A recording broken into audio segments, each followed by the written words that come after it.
Mirë se ardhje në hapësirën informative Shqipëria Sot. Unë jam Kasandra Pali dhe së bashku do të jemi në minutat në vijim. Mësimet kanë filluar sot rregullisht në gjithë vendin, pas megjithëse Sali Berisha ju ka bërë thirrje nxënësve që të bojkotonin së paku orën e parë dhe kërcënoi mësuesit. Unë do të lidhem fillimisht me gazetaren Gjoana Çallaku, e cila ndodhet në shkollën Fanoli në kryeqytet, aty ku regjistrua edhe ngjarja e rëndë, vrasja e Martin Canit me gjas për një zënk në TikTok. Gjoana, të përshëndes. Kasandra, edhe unë të përshëndes. Unë aktualisht ndodhem e pozicionuar në shkollën 9-vjeçare Fanoli në kryeqytet, ku siç e thatë edhe ju pak më herët, pra ku mori shkas edhe mbyllja e TikTokut pas të ngjarjes së rëndë e cila u regjistrua me 18 nëntor të vitit që lan pas, ku humbi jetën 14-vjeçari Martin Cani pasi u godit me thik nga një bashkëmoshatar. Në fakt duhet thënë që ditën e sotme, edhe pse kryetari i opozitës Sali Berisha njoftoi bojkot në të gjithë shkollat e vendit për shkak të kundërshtimit të vendimit të qeverisë për mbylljen e platformës të TikTokut, nxënësit nuk i janë përgjigjur, thënë kështu kryetarit të opozitës, pasi që në orët e para të mëngjesit, të paktën në shkollën ku unë aktualisht ndodhem, nxënësit janë paraqitur në shkollë për të vijuar mësimin normalisht, të shoqëruar normalisht edhe nga prindërit e tyre. Nga komunikimet që unë kam pasur qoftë nga nxënësit, por edhe nga prindërit, ata kanë pohuar që mësimi ka vazhduar normalisht dhe nuk kanë pasur një njoftim apo një organizim për të bojkotuar, duke kuptuar që janë pro mbylljes së rrjetit social të TikTokut, pasi siç e kemi parë dhe ndjekur, pra që është dhe një ndër rrjetet më të rrezikshme për të gjithë zënkat që kanë ndodhur mes adoleshentëve kohët e fundit. Pra ditën e sotme mësimi ka vijuar normalisht, duke mos ju përgjigjur kështu thirrjes së opozitës për bojkot të mësimit këtu në shkollën Fanoli. Në fakt, edhe nga komunikimet që kanë pasur qoftë nga mësuesit e shkollës 9-vjeçare, por ashtu edhe nga drejtuesit e këtij institucioni, është thënë që mësimi ka vijuar normalisht dhe nuk do ketë bojkot, pra mësimi është normalisht dhe nuk është parë prezencë mungesa e nxënësve në këtë shkollë dhe vijon mësimi normalisht, ndonse tani është edhe pjesa ku është dhe orari i pushimit të gjatë, ndonse në fakt kemi parë dhe prindër të cilët vijojnë të afrohen për të marrë dhe fëmijët e tyre nga shkolla në këtë moment. Ndërkohë ke patur edhe mundësi që të komunikosh me prindër të nxënësve të kësaj shkolle, çfarë kanë thënë ata?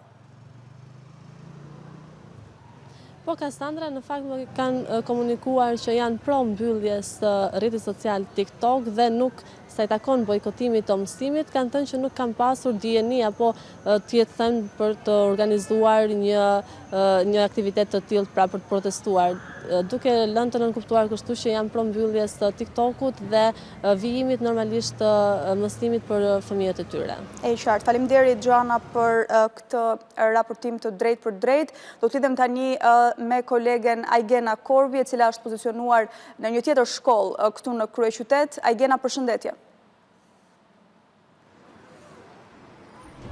Përshëndetje.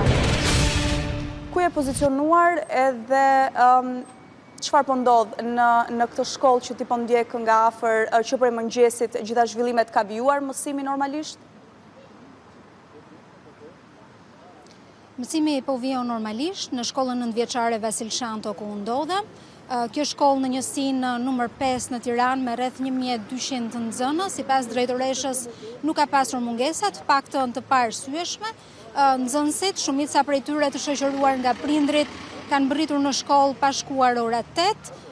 Shumë prej tyre me cilët kanë folur më kanë thënë se do të ndjekin orët e mësimit si çdo ditë tjetër, ashtu siç është planifikuar në orar, ndërsa prindrit më kanë thënë që nuk e kanë parë të arsyeshme që t'i lënë fëmijët pa mësim për shkak të mbylljes së TikTokut. Thirrjen e Sali Berishës e shohin si një deklaratë politike, nuk kanë dashur të komentojnë dhe janë distancuar prej saj. TikToku, sipas shumë prej prindërve, është një platformë sociale që i merr kohë fëmijëve, i çon në sjellje negative dhe nxit bullizmin. Shumë prindër me cilët kam folur sot janë pro mbylljes së kësaj platforme. Ka dhe prej tyre që nuk janë për masën drastike të mbylljes, por për vendosjen e filtrave, megjithatë vendimin për ta mbyllur TikTokun nuk e shohin si një arsye për të protestuar në këtë mënyrë dhe për të bojkotuar mësimin. Pra duket që është përqafuar ky vendim në shkollë mësimi vjen normalisht. Prindrit, shumica prej tyre janë kundër bojkotit të mësimit, duke deklaruar edhe qëndrimin e tyre se pranojnë mbylljen e TikTokut, siç thash pak më parë shohin si një platformë që u merr kohë nga mësimet të fëmijëve dhe nxit sjelljet negative dhe bullizmi, ndërkohë që ata shprehen se fëmijët duhet përfshihen më tepër në aktivitete të tjera edukuese dhe jo të qëndrojnë në rrjetet sociale. Faleminderit Aigena për raportimin e drejt për drejt dhe nga shkolla Vasil Shanto. Ne do të pozicionojmë tani në një shkollë në bashkinë e Kamzës, ku ndodhet kolegja Gerta Vasku.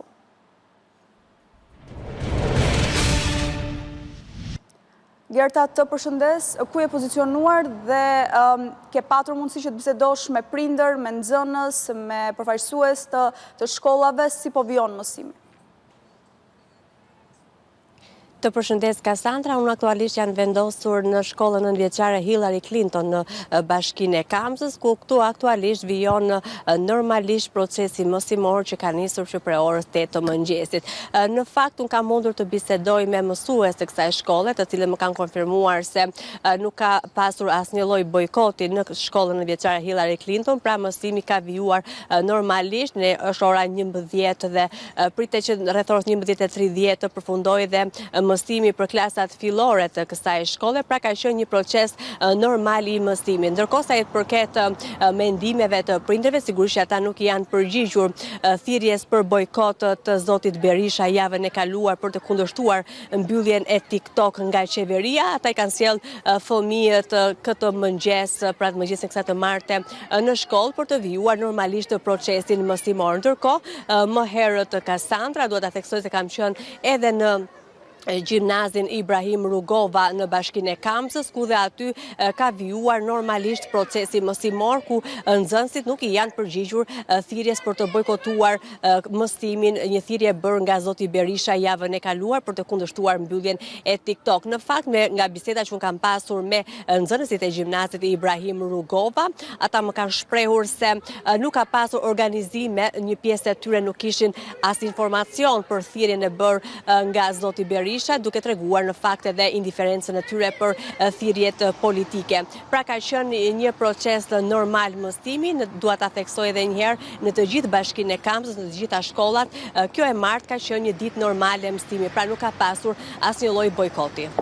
Faleminderit Gerta për këtë raportim të drejt për drejt dhe kemi pasqyruar kështu pothuajse në të gjitha shkollat e kryeqytetit që mësimi ka vijuar normalisht, por ndërkohë do të shohim se si ka qenë situata në shkollat kryesore në qytetet e tjera të vendit tonë. Do të lidhem direkt me kolegun Elton Nika, direkt nga Vlora, për të parë se si ka vijuar procesi mësimor aty dhe a janë përgjigjur thirrjes së Berishës për bojkot.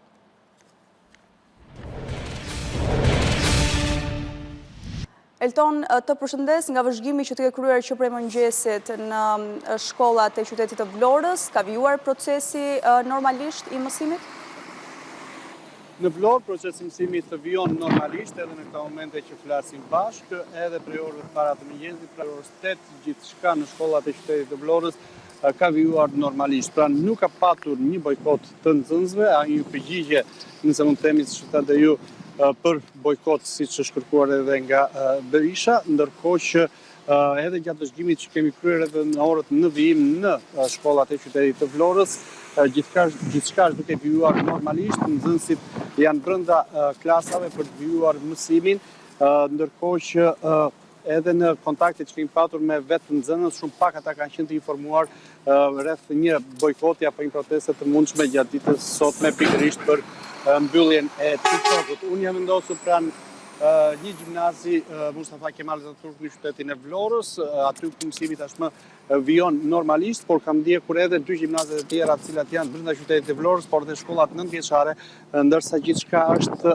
në normalitet, mësimi është duke vijuar për orën 8 dhe do të vijojë sipas programit të përcaktuar në gjitha shkollat e qytetit të Vlorës. Nuk ke patur mundësi që edhe bisedosh me prindër apo me nxënës në këto gjimnaze apo edhe në shkolla nëntëvjeçare, çfarë mendojnë për mbylljen e TikTokut? E kanë përqafuar këtë vendim apo jo?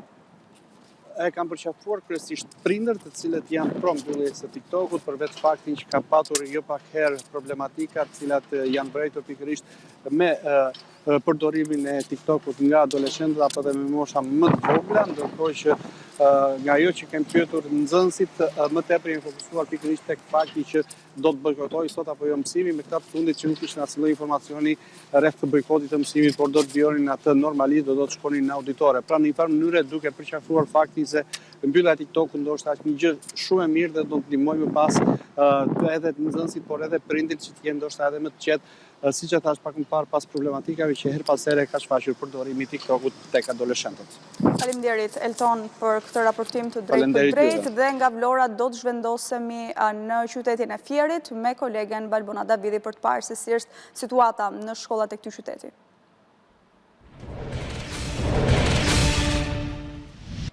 Albona, përshëndetje, nga vëzhgimi që të ke kryer në shkollat e Bashkisë së Fierit, ka vijuar procesi normalisht? Po, ka vijuar procesi normalisht dhe nëse deri pak minuta më parë ne ishim thjesht në kuadrin e një vëzhgimi të bërë në disa prej shkollave kryesore të qytetit të përfshirë shkollat nëntëvjeçare dhe shkollat e mesmet të përgjithshme apo edhe shkollat profesionale, tashmë mund të themi se kemi një konfirmim zyrtar nga Drejtoria Rajonale e Arsimit në Fier, e cila bën të ditur se është zhvilluar mësimi normalisht pa asnjë ndërprerje në të gjitha shkollat e qarkut të Fierit, duke përfshirë këtu Bashkinë e Lushnjës, Divjakës, Roskovecin, Patosin, Mallakastrën dhe Bashkinë e Fierit. Bëhet fjalë për 200 shkolla përafërsisht, sepse kemi të bëjmë me shkolla qendër dhe shkolla varse, kemi parasysh këtu transferimin e shkollave apo me numër të vogël nxënësish, me numër të ulët nxënësish tek shkollat qendër. Kështu që janë 200 shkolla të cilat sot kanë filluar mësimin normalisht, nxënësit e të cilave pothuajse kanë qenë indiferent në lidhje me vendimin për mbylljen e TikTokut. E kuptoj, faleminderit Balbona për këtë raportim të drejtë për drejtë. Nga Fieri ne do zhvendosemi në qytetin e Durrësit me kolegun Leonida Musaj për të parë se si ka vijuar mësimi në shkollat e qytetit bregdetar të Durrësit.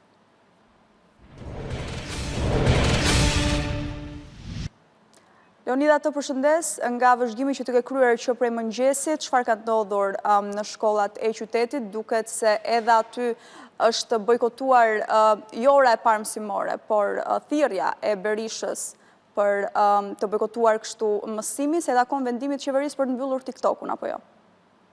Në fakt është eksakt siç po e thoni dhe juve, në qytetin e Durrësit në të gjitha shkollat që unë kam bërë një vëzhgim për gjatë paraditës së sotme dhe edhe për gjatë fillimit të procesit mësimor, ka vazhduar krejtësisht normalisht, nuk ka patur asnjë lloj proteste, le të themi në një farë mënyrë për çështjen e mbylljes së TikTokut, thirrje që ka bërë kreu i Partisë Demokratike zoti Berisha që të bojkotohet të paktën një orë mësimi në lidhje me mbylljen e TikTokut. Kjo nuk ka ndodhur në qytetin e Durrësit. Në fakt, Kassandra, unë kam bërë një vëzhgim gjatë gjithë paraditës së sotme në të gjitha pothuajse shkollat e qytetit të Durrësit, ka vijuar procesi mësimor normalisht që në orët e para të tij, por vazhdon edhe në këto momente që ne po flasim krejtësisht normale situata në të gjitha shkollat dhe e njëjta situatë pritet të jetë edhe në orët në vazhdim, pasi siç e kemi thënë edhe në lidhjet e tjera, një pjesë e mirë e shkollave të qytetit të Durrësit vazhdojnë që të zhvillojnë mësime dhe për gjatë orëve të masdites. Pra kemi një situatë krejtësisht normale, një situatë, një ditë të zakonshme procesi mësimor këtu në qytetin e Durrësit, duke thënë në një farë mënyrë që është refuzuar kërkesa e zotit Berisha në të gjitha shkollat e qytetit bregdetar të Durrësit dhe jo vetëm, por edhe në të gjitha shkollat periferike të qytetit të Bregdetarit. Po ndërkohë Leonida, ke patur mundësi që edhe bisedosh me prindër apo mësues të këtyre shkollave në qytetin e Durrësit për të marrë ndoshta edhe një përshtypje se si e kanë pritur këtë vendim? Në fakt, janë të ndarë, prindrit në një farë mënyrë kërkojnë që TikToku të mbyllet, siç kundër ka thënë edhe kryeministri Rama, por vetë nxënësit dihet që mosha e tyre kërkojnë që TikToku mos mbyllet por të vazhdojë. Pra prindrit jemi të ndarë mes dy grupe, prindrit nga njëra anë kërkojnë dhe janë pro mbylljes së TikTokut, nga krau tjetër fëmijët, pra nxënësit e shkollave mendojnë të kundërtën. E qartë, faleminderit Leonida për raportimin e drejt për drejt direkt nga Durrësi. Ne do zhvendosemi në qytetin e Korçës me kolegun Roland Beqiraj për të parë edhe aty se si është situata. Do të kem për pak qaste direkt nga Korça kolegun Roland Beqiraj për të parë se si është situata në gjimnaze, por edhe në shkollat nënvjeçare të qytetit juglindor. E kam tani në një lidhje të drejt për drejt Rolandin. Të përshëndes, Roland. Përshëndetje. Ka vijuar procesi mësimor normalisht në të gjitha shkollat e Korçës? Nga vëzhgimi që të ke kryer, çfarë ke konstatuar? Në të gjitha shkollat e qarkut Korçës, pra jo vetëm në bashki, por edhe në bashkitë e tjera, mësimi ka vijuar normalisht. Që në orët e para të mëngjesit, ne bëm një vëzhgim të gjitha në disa nga shkollat nënvjeçare dhe ato të mesme të qytetit Korçës, njërën për cilëve unë jam pozicioniuar në këto momente, nuk ka patur as edhe një orë të ndërprerjes procesit. Gjithçka ka qenë normalisht, nga kontaktet që unë kam pasur me nxënës, por me prindër të nxënësve të shkollës nënvjeçare, asnjëri prej tyre nuk është informuar dhe nuk ka pasur asnjë lloj informacioni nëse do të kishte apo jo për bojkotim të mësimit. Sa ju përket deklaratas pirjes të zotit Berisha, nga ana e prindërve është cilësuar si një deklaratë për konsum politik që nuk ka pasur as edhe një lloj impakti tek prindrit, por dhe tek nxënësit e shkollës nënvjeçare apo të mesme të qytetit Korçës, të në bashkitë e tjera të qarku, që të bojkotohet mësimi. Sa ju përket, ne pyetëm diçka për sa i përket mbylljes së platformës TikTokut, sidomos në shkollat e mesme, mendimet janë nga më të ndryshme, por gjithsesi asnjë nga këto mendime që ata kanë shprehur dhe këto veprime që sollën deri tek mbyllja e platformës TikTok nuk e cilësojnë si një motiv për të bojkotuar mësimin. E kuptoj. Faleminderit Roland për këtë raportim të drejt për drejt dhe ne do të zhvendosemi tani në qytetin e Elbasanit me kolegen Edisona Skënderi për të parë se si është situata aktualisht dhe si po vijon procesi mësimor në shkollat e qarkut e Elbasanit.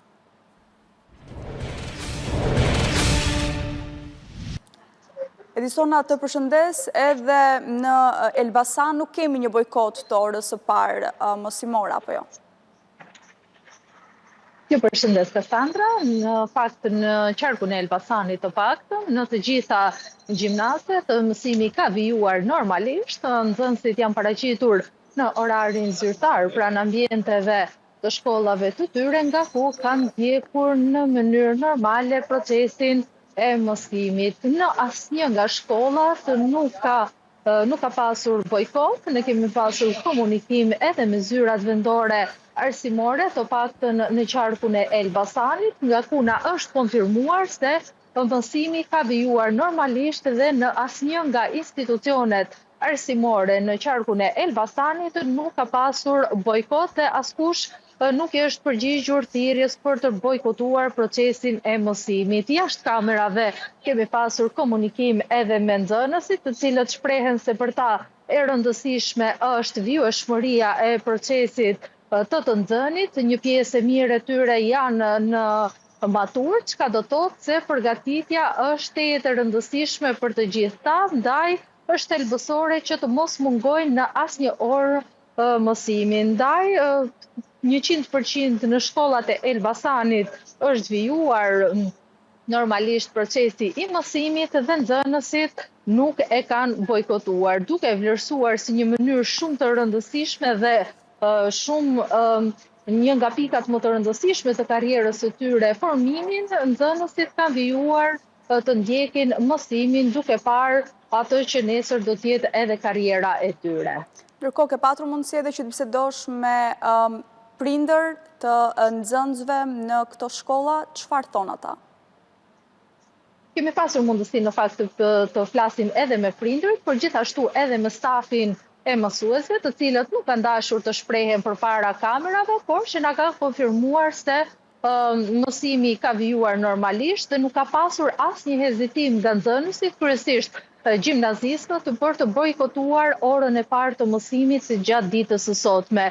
Situata paraqitet krejt normale në të gjithë shkollat e qarkut të Elbasanit dhe prindërit në fakt kanë qenë kundër bojkotit të mësimit nga fëmijët e tyre, pasi ata e quajnë një investim që po bëjnë tek fëmijët për të rritur në mënyrë profesionale dhe largimi nga orët e mësimit quhet diçka shumë negative që mund të ketë pasoja shumë të rënda në mësimdhënien e të gjithë nxënësve. Ndaj e kanë mohuar dhe nuk e kanë përkrahur këtë thirrje të bërë dhe i kanë inkurajuar fëmijët e tyre që të vijojnë të ndjekin mësimin normalisht. Ndërkohë që edhe me drejtuesit e institucioneve vendore në Elbasan kemi pasur mundësinë që të diskutojmë në lidhje me bojkotin dhe na janë shprehur se nuk ka asnjë nxënës i cili për këtë arsye të ketë bojkotuar procesin e mësimit gjatë ditës së sotme.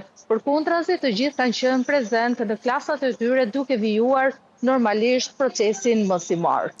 Faleminderit Edisona për raportimin e drejt për drejt dhe në një tjetër qark që sigurisht është përkrahur vijimi i procesit mësimor normalisht dhe jo për të bojkotuar orën e parë mësimore si kundër është bërë thirrja nga ana e kryetarit Partisë Demokratike, është edhe qarku i Gjirokastrës. Kam në lidhje të drejt për drejt kolegun Elidon Berberi.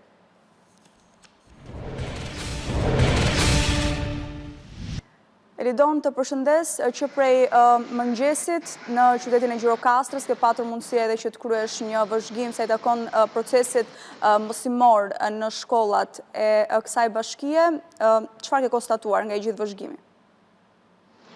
Kasandra, përshëndetje, dhe në Gjirokastrë procesi mësimor ka vijuar normalisht si çdo ditë tjetër, duke lënë kjo të kuptohet mjaft qartë që askush nga nxënësit nuk i është përgjigjur thirrjes së kryetarit të opozitës për të bojkotuar të paktën qoftë edhe orën e parë të mësimit në lidhje me atë që dihet arsye e kësaj kërkese që i takon mbylljes së rrjetit TikTok. Aktualisht ndodhem në hyrje të gjimnazit Seri Shapo në Gjirokastër, ashtu që thatë ju kam ndjekur nga afër nisjen e këtij procesi mësimor i cili ka qenë në normalitet të plot dhe ashtu po vijon jo vetëm pranë këtij gjimnazi, por edhe në gjimnazin tjetër të Gjirokastrës, Asim Zeneli, i cili ndodhet në pjesën e sipërme të qytetit. Por jo vetëm kaq, pasi nga informacionet e marra në rang qarku, më është pohuar që në të gjithë territorin e qarkut të Gjirokastrës procesi mësimor ka vijuar normalisht, duke ju përfshirë këtu bashkisë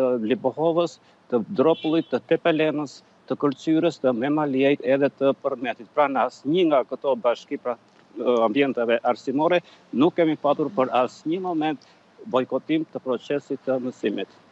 E qartë, faleminderit Elidon për raportimin e drejt për drejt. Ne do të shkojmë tani në qytetin e Shkodrës me kolegun Simon Shkreli. Për pak qaste do kem në një komunikim të drejt për drejt kolegun Simon Shkreli për të parë se si ka vijuar procesi mësimor në shkollat e qarkut të Shkodrës, si kundërshojmë edhe në këto pamje, janë nxënës në gjimnazin 28 nëntori në qytetin e Shkodrës, ku duket se nuk kanë përkrahur dhe nuk kanë përqafuar atë thirrje që është bërë nga ana e kryetarit Partisë Demokratike Sali Berisha për të bojkotuar së paku orën e parë pasi qeveria njoftoi mbylljen e TikTokut, platformës sociale ku sigurisht të rinjt kanë pa diskutim akses për duke kaluar jo vetëm orë në këtë platformë, por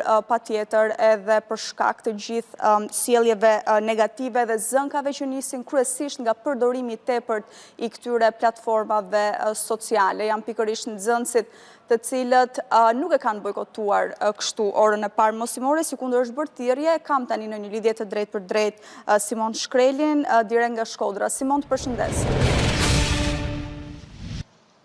Nga vëzhgimi që të ke kryer që prej orëve të para të mëngjesit, çfarë ke konstatuar? Ka vijuar procesi mosimor normalisht në Shkodër? Po, Kasandra, në gjitha shkollat e Shkodrës ka vijuar procesi normalisht, nuk është bojkotuar as ora e parë, ashtu siç është kërkuar dhe është kërkuar nga të rinjt e shkollave nga ana e kryetarit të Partisë Demokratike Sali Berishës. Procesi ka vijuar normalisht, fillimisht në atë procesin e shkollës, duke qenë se edhe nga pamjet që shihen kemi nxënës të cilët futen, pra është ora e parë e mësimit në gjimnazet kryesore të qytetit të Shkodrës. Ka vijuar krejtësisht normalisht i gjithë procesi mësimor përgjatë gjithë ditës, qoftë në shkollat e mesme, qoftë në ato fillore dhe nëntëvjeçare. E kuptoj. Faleminderit, Simon, për këtë raportim të drejtë për drejtë, sa i takon gjithë ecurisë normale të orëve të mësimit në shkollat e qytetit Shkodrës. Tani do të ndalemi në qytetin e Lezhës me kolegun Gjergj Figuri. Për pak qaste do kem edhe kolegun Gjergj Figuri direkt nga qyteti Lezhës për të na treguar më tepër lidhur me ecurinë e orëve të mësimit në shkollat e Bashkisë së Lezhës. Gjergj, të përshëndes.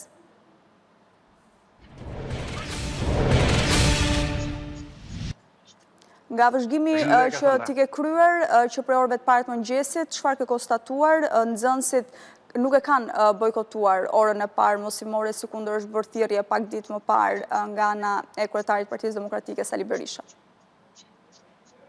Në fakt, duke se ka ndodhur krejt e kundërta, edhe pse ora shënonte 8, le të themi në disa raste 8 e pak minuta, kishte nxënës që vraponin pikërisht për të arritur orët të mësimit. Është pikërisht ajo që duke ditën e sotme në shkollat e qytetit të Lezhës, mësimi ka vijuar normalisht në të gjitha shkollat, pa asnjë rast të paktën të prezantuar apo le të themi të identifikuar të organizuar për një protestë të tillë për të bojkotuar orën e parë të mësimit. Kështu që mund të themi që në të gjitha shkollat e Bashkisë së Lezhës mësimi ditën e sotme ka vijuar normalisht. Dhe nxënësit janë paraqitur si çdo ditë tjetër për të vijuar procesin mësimor dhe nuk kanë patur në asnjë rast asnjë organizim qoftë të tyren apo edhe të disa, le të themi të disa nxënësve që për të përgjigjur thirrjes për bojkotorës së mësimit për të kundërshtuar pikërisht edhe mbylljen e rrjetit social TikTok. Edhe në Lezhë, i gjithë procesi mësimor, edhe nga kontaktet që kemi patur në fakt edhe me njësitë administrative dhe persona pranë tyre, kanë bërë të ditur se ditën e sotme i gjithë procesi mësimor ka vijuar normalisht. Sigurisht edhe gjimnazet që janë le të themi më të rritur dhe mund të marrin edhe ndikime individuale të pandikuar nga të tjerët, nuk ka ndodhur diçka e tillë, ashtu siç shihet në fakt edhe në gjimnazin Hidayet Lezhë të qytetit të Lezhës. Në fakt shëtimi i tyre ishte për të hapur pikërisht orën e parë të mësimit dhe të mos mbeteshin jashtë. Ndryshe nga sa mund të pretendojë dhe në fakt edhe nga pamjet që ju po transmetoni duket qartë që nuk ka asnjë grumbullim të nxënësve pranë këtyre shkollave apo përballë këtyre shkollave, aq më tepër të dugej nxënës që dalin jashtë ambienteve të shkollës për të qëndruar minimalisht në oborret e shkollës në kundërshtim për të bojkotuar orën e parë të mësimit. Ndaj dhe mund të themi që sa i përket Lezhës, i gjithë procesi mësimor ditën e sotme ka vijuar normalisht dhe pa asnjë le të themi pretendim për të patur një bojkot të orës së parë të mësimit apo për të pretenduar për një organizim që mund të bënë vetë nxënësit. Ndryshe është me shkollat nëntëvjeçare, ku sigurisht të ndikuar edhe nga prindërit, të gjithë janë paraqitur ditën e sotme në orën e parë të mësimit, qoftë edhe atyre të klasave të nënta që konsiderohen paksa më të rritur, dhe në të gjitha shkollat procesi mësimor ka vijuar krejtësisht normal, si çdo ditë tjetër, madje mund të themi që as nuk është bërë pjesë e diskutimit apo e një debati përsa i përket faktit nëse duhet apo jo të mbyllet rrjeti social TikTok. Duhet thënë që në fakt ka patur konsulta le ta themi të shkollave me prindër të nxënësve të këtyre shkollave, le të themi rreth muaj me parë dhe në përgjithësi ka patur një dakordsi sa i përket nevojës për të mbyllur rrjetin social, por duke mos përjashtuar edhe ato që pretendonin që rrjetet duhet të kenë pika, por jo të mbyllen, duke referuar me elemente të tjerë që përbëjnë këto rrjete sociale dhe jo faktit sa i përket dhunës apo asaj që transmetohet pikërisht përmes këtij rrjeti social, ndaj dhe duket se edhe prindrit i kanë shkuar në kozën asaj që më parë kishin kërkuar dhe konfirmuar në diskutimin që kishin bërë. Faleminderit Gjergj për raportimin e drejt për drejt, kështu duket se thirrja e Berishës ishte e bojkotuar nga ana e nxënësve dhe jo braktisja e orës së parë mosimore, siç edhe unë konstatua nga gjithë gazetarët e ABC News që kanë ndjekur nga afër zhvillimet në gjitha shkollat e vendit. Do të kemi një shkëputje të shkurtër, do rikthehemi sërish me Shqipëria Sot.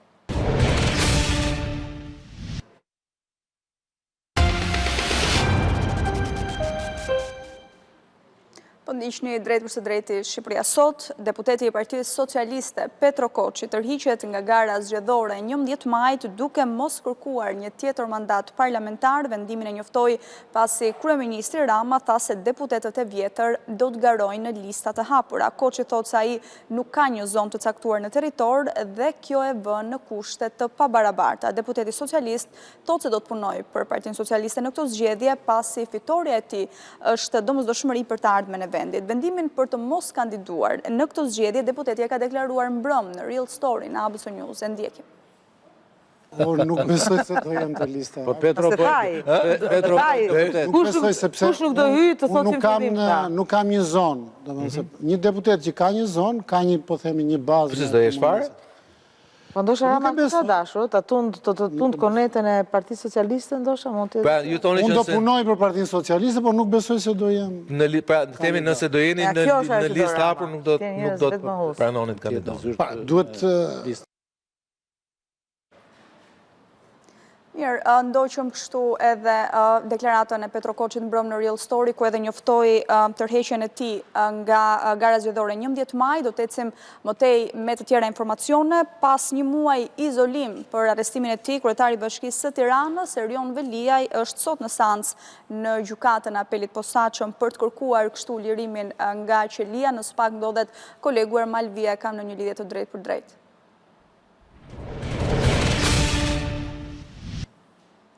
Ermal, të përshëndes, çfarë po ndodh në seancë, çfarë ke mundur të mësosh?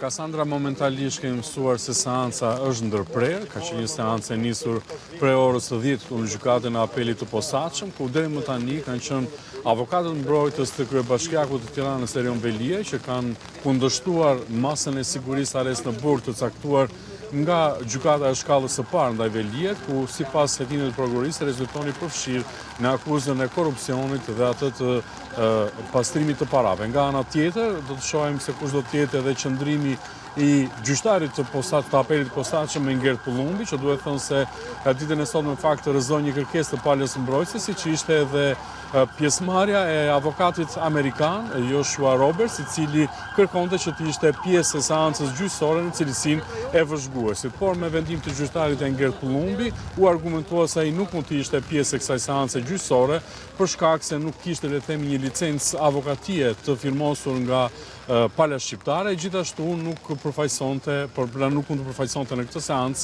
Erion Veliaj. Nga ana tjetër, si kundër përmenda, seanca është ndërprerë, më pas pritet që të rinisë të vijohen me mbrojtjen e Ermir Betës, avokatit e Erion Veliaj, dhe më pas do të jetë ky i fundit që do të mbajë fjalën e tij përballë gjykatës. Nga ana tjetër, prezent në sallën e gjyqit janë edhe dy prokurorët e posaçëm, drejtuesi i kësaj prokurorie Altin Dumani dhe prokurori tjetër i çështjes Olz Dado, të cilët do të kërkojnë vijimin e masës së arrestit në burg.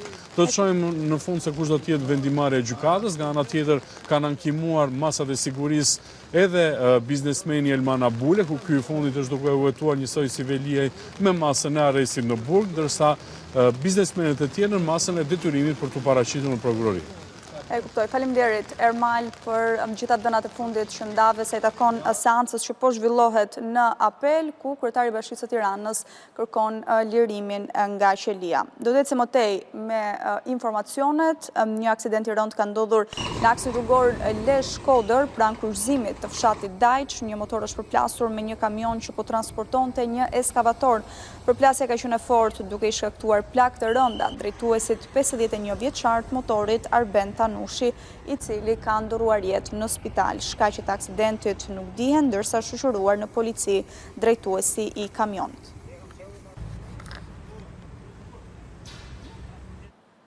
Dënohet me burgim përjetshëm Fran Marashi, akuzuar si një prej autorëve të masakrës së urës vajgurore në vitin 1997, ku u vran 4 punonjës policie. Marashi akuzohet për disa vepra penale, edhe prokuroria më herët kishte kërkuar dënimin me burg përjet. Gjykata e posaçme ka dënuar me burgim të përjetshëm Fran Marashin, i akuzuar si nga autorët e masakrës së urës vajgurore, ku në vitin 97 u vran 4 punonjës policie. Marashi është gjetur fajtor dhe u dënua për krijimin e një bande të armatosur dhe organizat kriminale, vrasje të punonjësve të policisë së shtetit dhe tentativ vrasje, si dhe përheqjen e palishme të lirisë. Në seancën e kaluar, prokuroria e posaçme ka kërkuar dënimin me burg përjet për Marashin, i akuzuar për ngjarjen e njohur si masakra e urës vajgurore, ku u vran 5 punonjës policie. Më herët gjykata e lartë kishte vendosur rigjykimin e çështjes në lidhje me ngjarjen e ndodhur 28 vite më parë, pasi Marashi ka qenë arati dhe ka pretenduar se nuk kishte dieni për procesin që po mbajnë ndaj tij. Pas arrestimit dhe ekstradimit të tij, Fran Marashi pretendoi se nuk janë respektuar të drejtat dhe liritë themelore për një proces të rregullt ligjor gjatë gjykimit në mungesë. Ai pretendoi se nuk ka patur dieni për procesin gjyqësor që është bërë në vitet 2000 dhe kërkoi rigjykim. Dhe kemi ardhur kështu në fund të hapësirës tonë informative Shqipëria Sot. Të tjera zhvillime mund t'i ndiqni duke klikuar në faqen zyrtare abcnews.al. ABC News mund t'a ndiqni edhe në radio në frekuencën 105 FM. Në orën 12 me edicionin e Mezitës do t'jeni me kolegen Fabiola Hoxha, në bashkë ndajemi këtu. Faleminderit për vëmendjen.